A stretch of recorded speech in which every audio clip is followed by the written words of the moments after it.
درمیان مکمل کر دیا، سارا کے سارا ثواب سے بھر دیا گیا۔ 100 دفعہ لا الہ الا اللہ پڑھ لو تو 100 دفعہ سبحان اللہ، 100 دفعہ الحمدللہ، 100 دفعہ اللہ اکبر، 100 دفعہ لا الہ الا اللہ۔ اچھا، اس کی ترتیب میں بھی کوئی مسئلہ نہیں۔ صحیح مسلم میں ایک حدیث جو میں پہلے بیان کر چکا،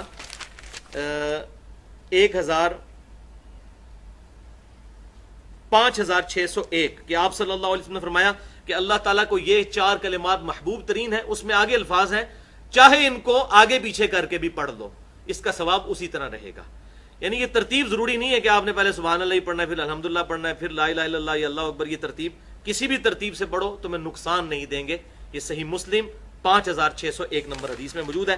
البتہ جو سنت طریقہ ہے وہ یہی ہے کہ تسبیحات کو ہم جب صلاۃ التسبیح میں پڑھیں گے تو سبحان اللہ والحمد للہ ولا الہ الا اللہ واللہ اکبر پڑھیں گے۔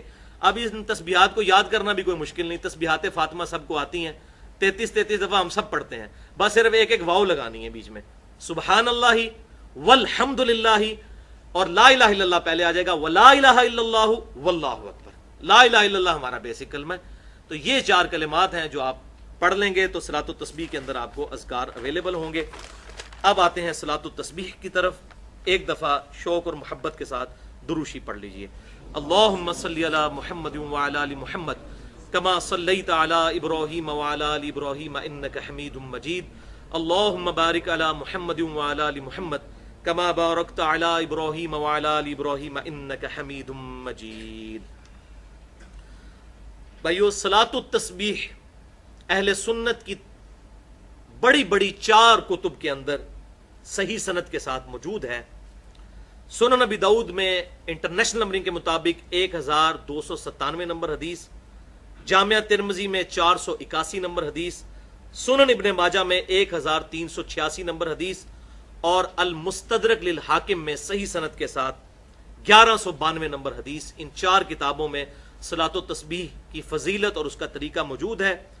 اور اس حدیث کو امام ذہبی رحمۃ اللہ علیہ نے بھی صحیح کہا، امام مسلم رحمۃ اللہ علیہ نے بھی صحیح کہا، امام ابو داؤد رحمۃ اللہ علیہ نے بھی صحیح کہا، اسی طریقے سے امام ابن حجر عسقلانی رحمۃ اللہ علیہ نے بھی صحیح کہا۔ اور دور حاضر میں بڑے بڑے جو علماء ہیں، شیخ احمد شاکر رحمۃ اللہ علیہ، شیخ البانی رحمۃ اللہ علیہ، اور شیخ زبیر علی زئی رحمہم اللہ اجمعین، تمام کے نزدیک یہ حدیث صحیح ہے۔ اور آپ حیران ہوں گے، یہ ان چند احادیث میں سے ہے جن احادیث کے دفاع پر محدثین نے پوری پوری کتابیں لکھی ہیں، کیونکہ کچھ لوگوں کو یہ حدیث ہضم نہیں ہوئی کہ اتنی بڑی فضیلت کیسے ہو سکتی ہے ایک نماز کی، اور میں سمجھتا ہوں ہو سکتی ہے، یہ نماز شیطان پڑھنے ہی نہیں دیتا۔ تو کچھ لوگوں نے اس پہ جرح کی تو محدثین نے مستقل کتابیں لکھی اس حدیث کے دفاع پر۔ لہذا الحمدللہ اہل سنت کے تمام محدثین کا، جو بڑے بڑے محدثین ہیں ہمارے اسلاف، ان کا اس پر اتفاق ہے کہ حدیث بالکل صحیح سند کے ساتھ موجود ہے۔ اور خصوصاً امام ابو حنیفہ رحمۃ اللہ علیہ کے جو شاگرد خاص ہیں، اور امام بخاری رحمۃ اللہ علیہ کے دادا استاد ہیں سیدنا عبداللہ ابن مبارک رحمۃ اللہ علیہ المتوفہ 181 ہجری، جو بہت بڑے محدث ہیں، وہ اس حدیث جو صلاۃ التسبیح ہے اس کے کافی وہ ڈیفینڈر ہیں، اور اس کے سارے مسائل جامعہ ترمذی میں ان سے نقل کیے گئے ہیں۔ امام ترمذی نے ایک واسطے سے، وہ امام ترمذی کے بھی پردادا استاد ہیں، کیونکہ امام بخاری امام ترمذی کے استاد ہیں، اور عبداللہ ابن مبارک امام بخاری رحمۃ اللہ علیہ کے دادا استاد ہیں، بخاری اور مسلم میں ان سے احادیث ہیں۔ لہذا 481 نمبر حدیث جامعہ ترمذی میں عبداللہ ابن مبارک سے لی انہوں نے سارے مسائل صلاۃ و تسبیح کے سمجھنے کے لیے، وہ آج انشاءاللہ ساتھ ڈسکس بھی ہو جائیں گے۔ بھائیو، امام کائنات سید الاولین والآخرین شفیع المذنبین رحمۃ للعالمین سیدنا و مولانا امام اعظم محمد رسول اللہ صلی اللہ علیہ وسلم نے اپنے چچا عباس ابن عبد المطلب رضی اللہ تعالی عنہ کو مخاطب کر کر ارشاد فرمایا۔ حدیث کا ریفرنس میں پہلے دے چکا 4 کتابوں سے، اب ورڈ بائی ورڈ، لفظ بائی لفظ میں یہ الفاظ پڑھنے لگا ہوں تاکہ آپ کو اس کا ٹیسٹ بھی فیل ہو۔ آپ صلی اللہ علیہ وسلم نے اپنے چچا سے فرمایا، چچا جان، کیا میں آپ کو کچھ عنایت نہ کروں؟ کیا میں آپ کو کوئی تحفہ پیش نہ کروں؟ کیا میں آپ کو اس عمل کی وجہ سے 10 خصلتوں والا اچھا انسان نہ بنا دوں؟ یہ 10 خصلتیں اس میں آ جائیں گی، جوڑوں کی شکل میں 5 جوڑے آئیں گے اور وہ 10 خصلتیں بن جائیں گی۔ میں گنتا جاتا ہوں۔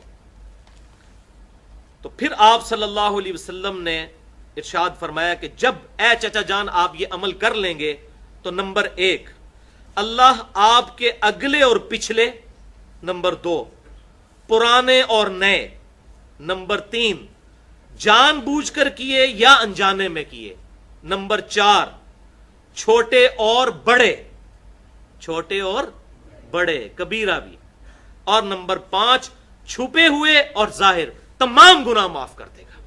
اب یہ 5 جوڑیاں آئیں اور 10 خصلتیں جو آپ صلی اللہ علیہ وسلم نے ارشاد فرمائی تھی وہ اس میں پوری ہو گئی، الحمدللہ۔ مجھے بتائیں یہ فضیلت آج تک کسی عمل کے لیے سنی؟ صرف 50 منٹ سے 1 گھنٹے کا عمل ہے، اگر آہستہ آہستہ کریں، تھوڑی سپیڈ سے کریں تو 40 منٹ میں۔ اللہ اکبر۔ پھر آپ صلی اللہ علیہ وسلم نے ارشاد فرمایا چچا جان 4 رکعتیں اس طرح ادا کریں نفل نماز کی کہ ہر رکعت میں سورۃ الفاتحہ اور ایک سورت پڑھیں، اور جب آپ قرات سے فارغ ہو جائیں تو قیام کی حالت میں یہ کلمات 15 دفعہ پڑھیں، سبحان اللہ والحمد للہ ولا الہ الا اللہ واللہ اکبر۔ بس یہ ایک جگہ ہے جہاں پر 15 دفعہ پڑھنا ہے، باقی پوری نماز میں 10 دفعہ، قیام میں 15 دفعہ، سورت سے فارغ ہونے کے بعد رکوع میں جانے سے پہلے۔ پھر آپ رکوع میں جائیں اور رکوع میں انہی کلمات کو 10 مرتبہ دہرائیں، پھر رکوع سے اٹھ جائیں اور 10 بار یہی کلمات پڑھیں، پھر سجدے میں جائیں اور ان کلمات کو 10 دفعہ پڑھیں، پھر سجدے سے سر اٹھائیں، یعنی دونوں سجدوں کے درمیان جو جلسہ ہے اس میں 10 مرتبہ پڑھیں، پھر دوسرے سجدے میں جائیں اور اس میں 10 مرتبہ اس تسبیح کو پڑھیں، پھر سجدے سے سر اٹھائیں اور قیام میں جانے سے پہلے یعنی جلسہ استراحت کے اندر دوسرے سجدے کے بعد پھر بیٹھ جائیں، جو ہم بیٹھتے ہیں، لیکن عام نمازوں میں اس میں کچھ تسبیحات نہیں پڑھی جاتی، لیکن صلاۃ و تسبیح میں اس دوسرے جلسہ استراحت میں یہ 10 دفعہ پڑھیں گے، تو یہ کل ایک رکعت میں 75 مرتبہ ہو جائیں گے۔ اس طرح ان 4 رکعتوں میں یہ عمل دہرائیں تو کتنا ہو گیا؟ 75 ضرب 4، 300 مرتبہ یہ عمل ہو جائیں گے۔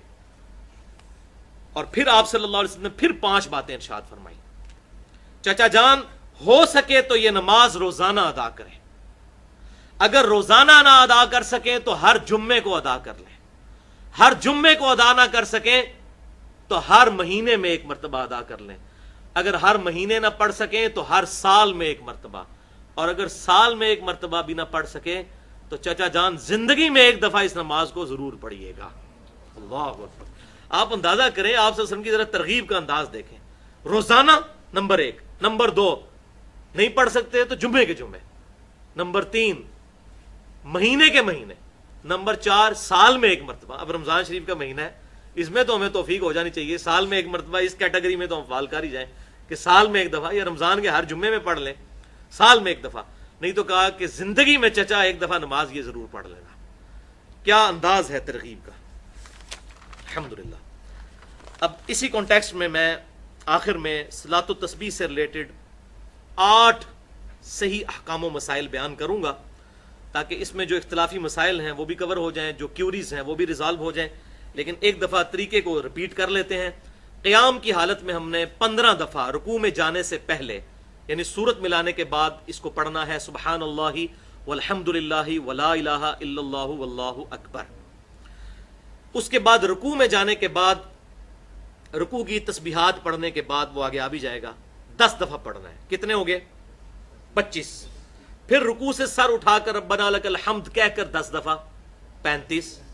پھر سجدے میں سبحان ربی الاعلیٰ کے بعد 10 دفعہ، 45۔ پھر 2 سجدوں کے درمیان ربی اغفر لی پڑھنے کے بعد 10 دفعہ، 55۔ پھر دوسرے سجدے میں سبحان ربی الاعلیٰ کے بعد 10 دفعہ، 65۔ پھر دوسرے سجدے سے سر اٹھا کر پھر بیٹھ جاتے ہیں جلسہ اس طرح، جس کا بخاری میں حکم ہے 6251 نمبر حدیث میں، تو یہ ہو جائیں گے پھر 75 مرتبہ، جب ادھر بھی 10 دفعہ پڑھ لیں گے تو ایک رکعت میں 75 مرتبہ اور 4 رکعتوں میں